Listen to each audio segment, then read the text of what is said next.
आइए सुनते हैं गांव के एक लड़के की कहानी जिसने दोस्ती को कर दिया अमर। बने रहिए मेरे साथ यानी राजेश राज के साथ। हर गांव में एक लड़का होता है जो बाकी लड़कों के जैसा नहीं होता।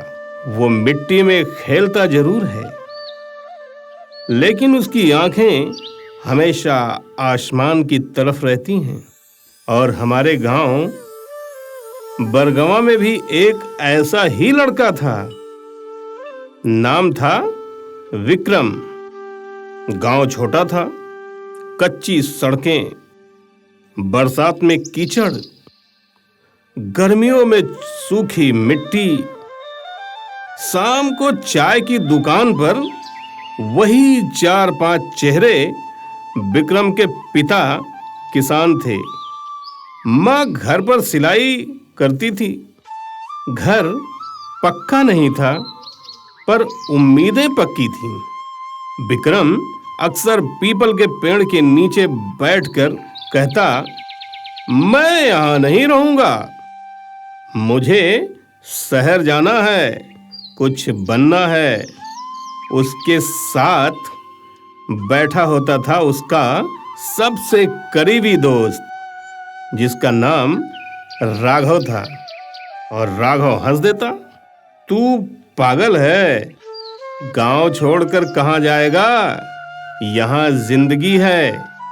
विक्रम मुस्कुराता, जिंदगी है पर सपना नहीं।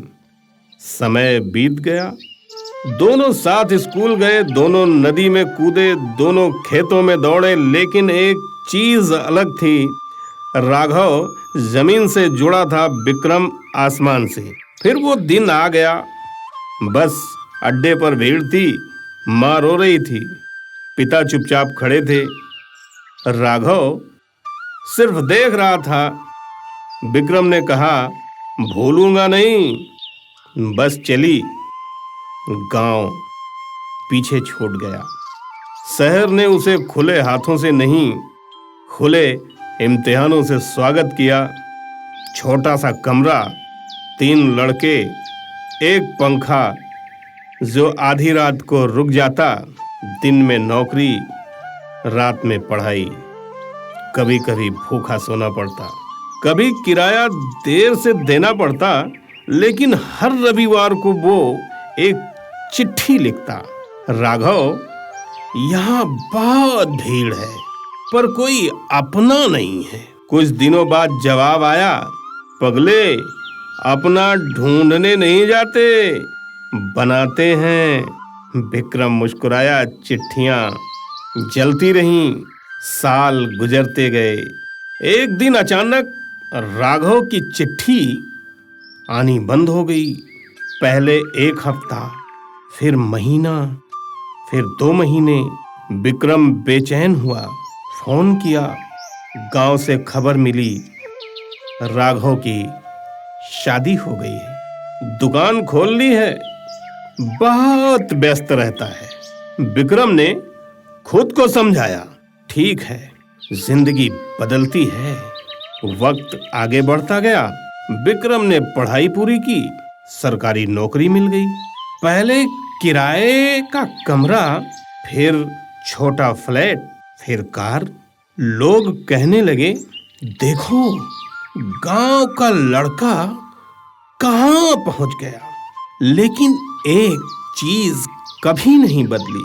हर महीने एक चिट्ठी आती रही, राघव की। उन चिट्ठियों में कभी शिकायत नहीं थी, बस एक भरोसा था, तू जहां है वहीं रहकर जी।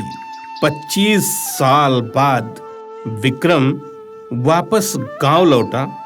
गांव बदल चुका था, कच्ची सड़कें अब पक्की हो चुकी थीं, चाय की दुकान भी बड़ी हो गई थी। लेकिन पीपल का पेड़ वही था।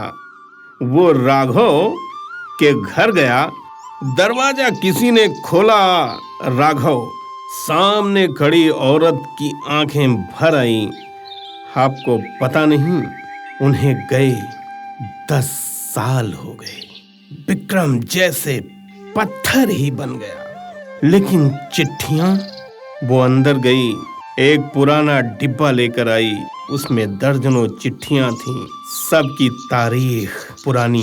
उन्होंने उसके लिए पहले से ही लिख दी थी। जब डॉक्टर ने कहा कि समय कम है तो उन्होंने 10 साल की चिट्ठियां लिख डाली। कहते थे वो शहर में अकेला है, उसे लगे कि मैं साथ हूँ। विक्रम पीपल के पेड़ के नीचे बैठा था। हवा हल्की चल रही थी। उसने आखिरी चिट्ठी खोली। उसमें लिखा था, अगर तू ये पढ़ रहा है तो शायद मैं नहीं हूँ, पर याद रख, तू जब भी जीतेगा मुझे लगेगा मैं जीता। विक्रम की आंखों से आंसू नहीं गिरे। वो आसमान देखने लगा, वैसे ही जैसे बचपन में देखा करता था। उसे समझ आ गया, सफलता अकेले की नहीं होती। कभी कभी कोई और चुपचाप तुम्हारे लिए मजबूर बना रहता है। कुछ लोग जिंदगी में ज्यादा देर नहीं रहते, लेकिन वो इतना भरोसा दे जाते हैं कि हम पूरी जिंदगी चल सकें। और शायद दोस्ती का असली मतलब यही है, किसी का साथ देना, यहाँ तक कि उसके बिना भी। तो ये छोटी सी स्टोरी विक्रम की अगर आपके दिल पर दस्तक देती है तो बने रहिए हमारे साथ हमारे इस चैनल पर, और ऐसे ही स्टोरी का लुत्फ लेते रहें मेरे यानी राजेश राज के साथ।